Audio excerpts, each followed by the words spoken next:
Assalamualaikum warahmatullahi wabarakatuh. Halo teman-teman semua. Perkenalkan, nama saya Putri Ningtyas Ekawati dengan NIM 22002219 dari Departemen Administrasi Pendidikan Fakultas Ilmu Pendidikan Universitas Negeri Padang. Jadi di sini saya akan menyampaikan materi untuk memenuhi tugas ujian tengah semester mata kuliah Bahasa Indonesia dengan dosen pengampu Ibu Dr. Siti Ainim Liusti Magister Humaniora. Nah, untuk penyampaian materinya, stay tune ya. Materi yang akan saya bahas yaitu mengenai paragraf. Adapun topik pembahasan yang akan saya paparkan nanti itu ada 4. Yang pertama, pengertian paragraf. Yang kedua, struktur paragraf. Yang ketiga, persyaratan paragraf. Dan yang keempat, jenis-jenis paragraf. Nah, untuk materi yang pertama yaitu pengertian paragraf. Biasanya kita sering mendengar istilah lain dari paragraf, yaitu alinea. Jadi, paragraf merupakan himpunan atau kumpulan dari beberapa kalimat yang disusun secara sistematis yang membicarakan suatu topik atau gagasan tertentu. Materi yang kedua yaitu struktur paragraf. Struktur paragraf terbagi menjadi 2. Yang pertama kalimat topik, yang kedua kalimat penjelas. Kalimat topik memiliki ciri yaitu dapat berdiri sendiri. Artinya kalimat topik sudah jelas dan tidak perlu memerlukan kalimat lain untuk menjelaskan kalimat tersebut. Kemudian yang kedua yaitu kalimat penjelas. Kalimat penjelas memiliki ciri-ciri yaitu tidak dapat berdiri sendiri. Artinya kalimat penjelas membutuhkan kalimat lain untuk menjelaskan maksud dari topik yang disampaikan.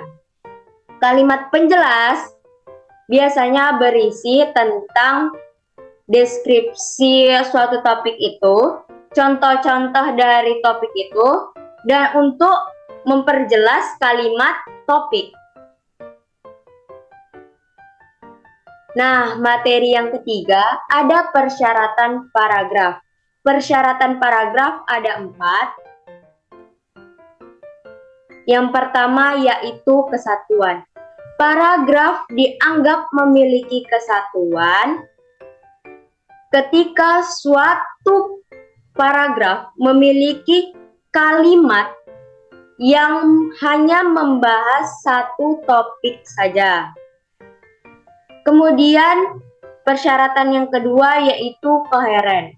Suatu paragraf dapat dikatakan koheren jika kalimat yang satu dengan kalimat yang lain itu mempunyai kekompakan. Kemudian persyaratan yang ketiga yaitu kecukupan pengembangan. Panjang atau tidaknya paragraf itu ditentukan oleh suatu topik yang akan dibahas. Nah, paragraf itu tidak boleh mempunyai kalimat penjelas yang terlalu panjang karena akan menimbulkan suatu pemborosan. Dan paragraf tidak boleh mempunyai kalimat penjelas yang terlalu pendek karena maksud yang akan disampaikan nanti tidak jelas dan tidak dapat dipahami oleh pembaca. Kemudian persyaratan yang keempat yaitu susunan yang terpola. Nah, paragraf mempunyai pola pengembangan itu ada 3. Yang pertama, pola pengembangan kronologis. Yang kedua, ada pola pengembangan ruang. Yang ketiga, yaitu pola pengembangan logis. Nah, untuk materi yang keempat yaitu jenis paragraf. Nah, yang pertama akan kita bahas yaitu menurut posisi kalimat topiknya. Nah, yang pertama ada yang namanya paragraf deduktif. Paragraf deduktif merupakan paragraf yang kalimat topiknya terletak di awal paragraf. Bisa kita lihat contoh di sampingnya. Bisa kita baca dulu ya. Kebudayaan dapat dibagi atas dua macam, yaitu kebudayaan fisik dan kebudayaan non-fisik. Kebudayaan fisik tampak jelas karena merujuk pada benda-benda, sedangkan kebudayaan non-fisik ada yang berupa pemikiran dan berupa tingkah laku. Contoh hasil kebudayaan fisik adalah patung, lukisan, rumah, mobil, dan jembatan. Contoh kebudayaan yang berupa pemikiran adalah filsafat, pengetahuan, ideologi, etika, dan estetika. Hasil kebudayaan yang berupa tingkah laku adalah adat istiadat, tidur, bertani, bahkan berkelahi. Nah, berdasarkan dari paragraf yang telah kita bacakan tadi, paragraf deduktif itu berarti kalimat topiknya di awal paragraf. Kita lihat di awal paragraf itu ada kalimat apa? Kebudayaan dapat dibagi atas dua macam, yaitu kebudayaan fisik dan kebudayaan non-fisik. Berarti kalimat topiknya di sini membahas tentang macam-macam kebudayaan, di mana kebudayaan itu ada dua, fisik dan non-fisik. Nah, teman-teman, dari paragraf ini, untuk kalimat pertama itu berarti disebut dengan kalimat topik. Dan untuk kalimat-kalimat berikutnya disebut dengan kalimat penjelas. Kemudian yang kedua yaitu ada yang namanya paragraf induktif. Di mana paragraf induktif ini kalimat topiknya terletak di akhir paragraf. Coba kita lihat di akhir paragraf. Jadi, kebudayaan dapat dibagi atas dua macam, yaitu kebudayaan fisik dan kebudayaan non-fisik.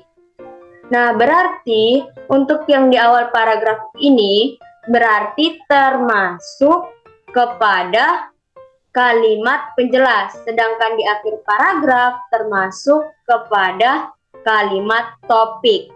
Contohnya sama ya, membahas tentang kebudayaan.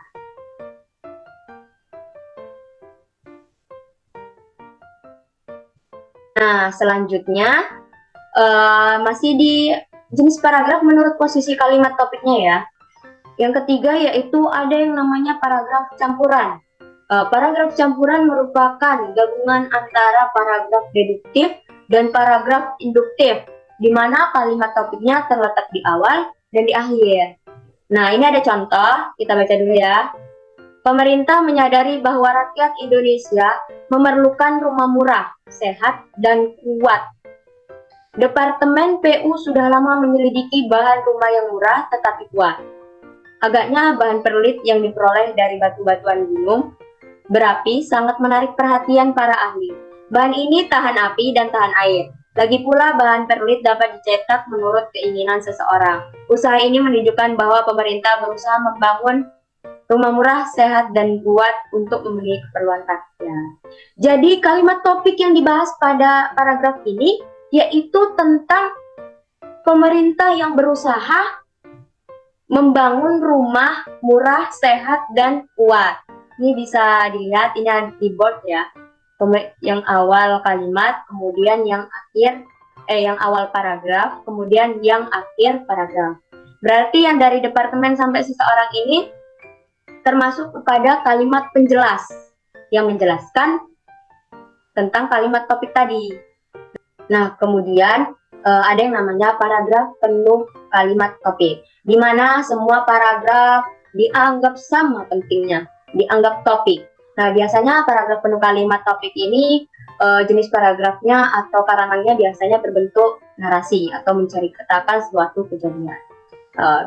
Bisa kita lihat di sini, contohnya, pagi hari itu aku duduk di bangku panjang dalam taman di belakang rumah. Matahari belum tinggi benar, baru sepenggal. Sinar matahari pagi menghangatkan badan. Di depanku bermekaran bunga beraneka warna. Kuhirup hawa pagi yang segar sepuas-puasku. Nah, di sini berarti semuanya merupakan kalimat topik yang menceritakan tentang dari dia duduk, kemudian melihat ke sekelilingnya. Berarti ini termasuk kepada karangan yang bersifat narasi ya teman-teman. Oke, kita lanjut aja. Nah, kemudian ada jenis paragraf yang menurut sifat isinya terbagi menjadi 5 bagian. Ada yang paragraf persuasif. Paragraf persuasif merupakan paragraf yang mempromosikan sesuatu dengan cara mengajak. Biasanya karangan ini bersifat promosi karena dia mengajak orang-orang ya. Kemudian ada yang namanya paragraf argumentasi. Paragraf argumentasi merupakan paragraf yang membahas suatu masalah dengan bukti-bukti yang mendukung. Paragraf argumentasi ini juga terdapat pendapat-pendapat seorang penulis ya, dengan didasarkan oleh bukti-bukti yang mendukung. Nah, kemudian yang ketiga yaitu ada yang namanya paragraf naratif. Paragraf naratif yaitu paragraf yang menuturkan peristiwa dalam bentuk cerita. Seperti yang telah kita bacakan sebelumnya, itu yang tadi, itu termasuk paragraf naratif. Dia sebuah peristiwa dan berbentuk cerita. Nah, kemudian yang keempat ada yang namanya paragraf ekspositoris, yaitu paragraf yang memaparkan suatu fakta dan kejadian tertentu. Biasanya paragraf-paragraf ini memuat semisalkan tentang fenomena alam, tentang gempa bumi, tsunami, dan lain sebagainya. Kemudian ada yang namanya paragraf deskriptif. Paragraf deskriptif ini merupakan paragraf yang mendeskripsikan sesuatu secara jelas, rinci, dan runtuh. Nah, yang selanjutnya yaitu adalah jenis paragraf menurut kelengkapannya. Terdiri dari 2. Yang pertama, paragraf sederhana. Paragraf yang terdiri dari kumpulan 1 atau 2 kalimat yang membentuk satu kesatuan. Jadi ada suatu paragraf yang dia hanya mempunyai 2 kalimat saja, di mana yang pertama misalkan kalimat topik, kemudian kalimat yang kedua atau ketiga itu bisa menjadi kalimat penjelas. Nah, kemudian yang kedua ada yang dinamakan dengan paragraf sempurna, di mana paragraf sempurna ini terdiri dari beberapa kalimat. Biasanya paragraf sempurna ini membahas suatu topik yang panjang ya. Terdiri dari beberapa kalimat ini bisa dalam satu paragraf itu bisa 10 kalimat bisa 5 kalimat bisa, dan seterusnya.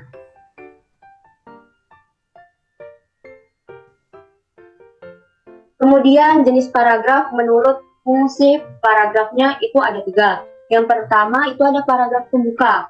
Paragraf yang menghantarkan penulis untuk masuk kepada paragraf berikutnya. Biasanya paragraf pembuka ini nih dalam suatu karangan dia paling pertama.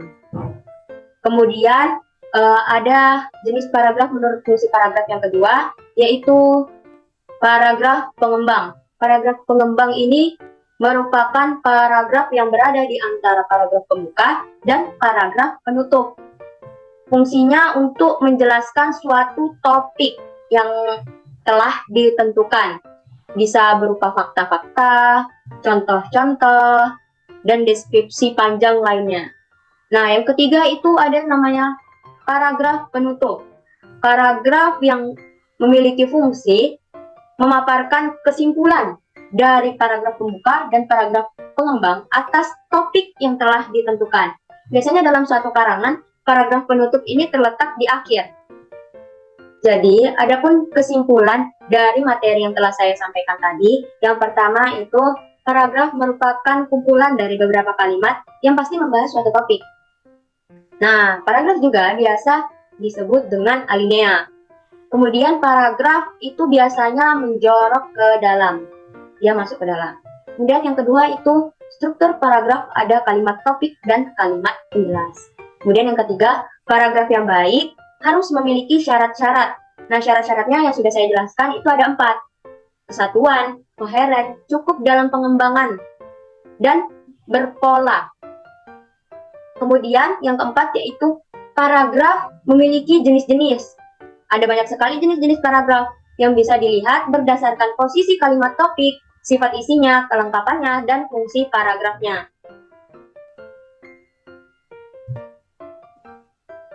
Mungkin itu saja penyampaian materi dari saya.